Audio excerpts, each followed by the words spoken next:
মানে শোকেস আলনাটা ছিল না, এই শোকেসটা ছিল এইটা। তারপরে ভাবলাম যে জামা কাপড় চেয়ারে পরে গাদা করি, তো একটা আলনা কিনি, মানে আলনা কিনতে গিয়ে শোকেস আলনাটা পছন্দ হয়ে গেলো, নিয়ে আসলাম।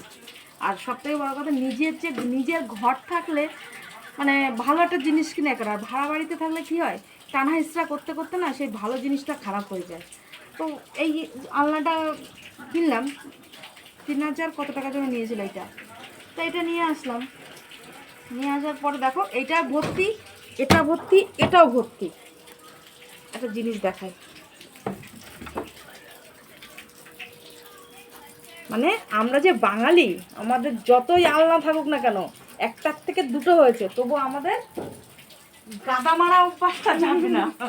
এই দেখো আমার মেয়ে আমাকে বলে, মা তুমি আলনা গেলে সে গাদা মারা যায় না, দেখো এই এক গাদা মারা। কালকে বালতিটা নিয়েছে, ছিঁড়া কত কাপড় জামা দিয়ে, তো ভাবছি বালতির মধ্যে চাল রাখবো, এই জামা কাপড়গুলো এর মধ্যে রেখে দেবো, এটাই করবো। ভালোই বুদ্ধি করেছি, দাঁড়াও, এসব কাপড় চাপড়গুলো পরা হয় না, করতে পার ছোটো তোমার তার জায়গা নেই, এর মধ্যেই রেখে দিই, জায়গাগুলো ফাঁকা হয়ে যাবে।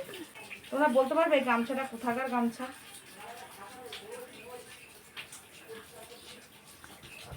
রাখলাম এখানে, একটা সেলাই মেশিন কিনেছিলাম শখ করে, সেলাই মেশিন চালাতে পারি, কিন্তু দেখো ঘরে জল উঠছে, দেখো ভাড়া বাড়ি থাকার যারা থাকে তারাই বোঝে, দেখো জল ঢুকছে, দেখো এই জলটা চুয়ে চেয়ে চেয়েছে সম্পূর্ণ ঘরে ঢুকছে, পাকা বাড়ি তাও জল ঢোকে। এগুলো তো রাখলামই না।